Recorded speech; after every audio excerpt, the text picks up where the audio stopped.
Bill, when I say vision, what are the first things that come to mind?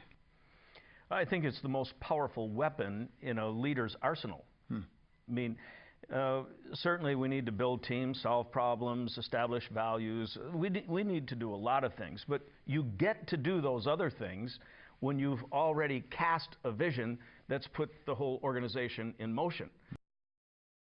Vision casting is a completely unbiblical practice. First of all, nowhere is the concept mentioned in the Bible. Secondly, it implies that the pastor receives direct and new revelation from God. The assumption that the pastor's vision is divinely inspired carries with it prophetic implications. For example, in an infographic from Elevation Church called The Best Place to Work, it says, "We serve a lead pastor who seeks and hears from God. This conveys a top-down leadership hierarchy led by one man who claims to have a direct line to God. This is a recipe for all kinds of spiritual abuse and historically has led to disaster."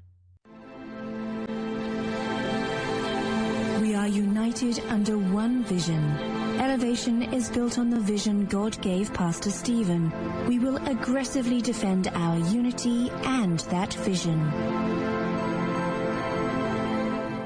Pastor Eric Dykstra of the Crossing Church allegedly received his vision from God. We are united under the visionary. Now, the visionary here is Eric. The Crossing is built on the vision that God gave Pastor Eric. Yeah. And we will aggressively defend that vision. Now, what does that mean? You aggressively defend that.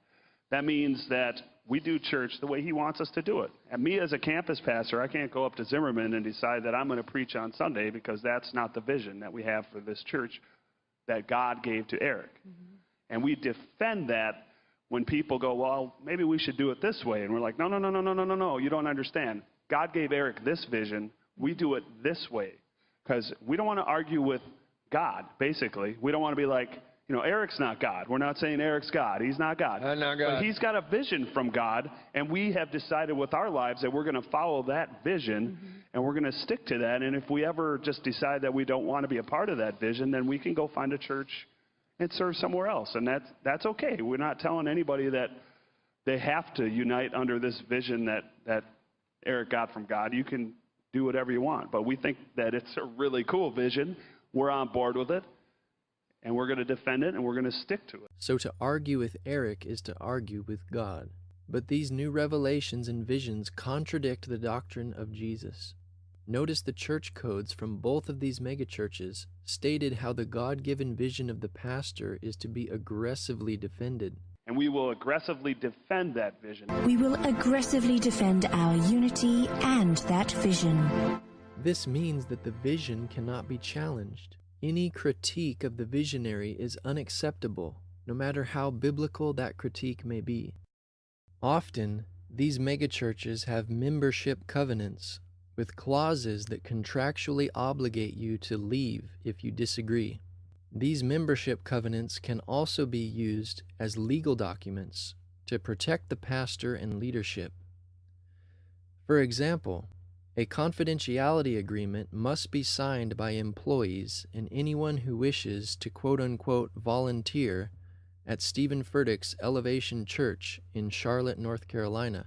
This document legally binds the volunteer to a non-disclosure agreement of confidential information such as the church's research, technical data, and financial information. The volunteer acknowledges that any breach of the covenant on their part will entitle the church to pursue any and all legal remedies against them. In an article called "One Way to Increase the Commitment Level of Your Members," Warren says, "When your congregation adopts a membership covenant, at least you're choosing the kind of people that stay." Warren then provides Saddleback's membership covenant as an example. This idea of a church membership covenant goes against the teaching of Christ on forbidding oaths. The type of people that are not welcome in these churches are those who would challenge the leadership with the Word of God or resist any kind of changes for church growth.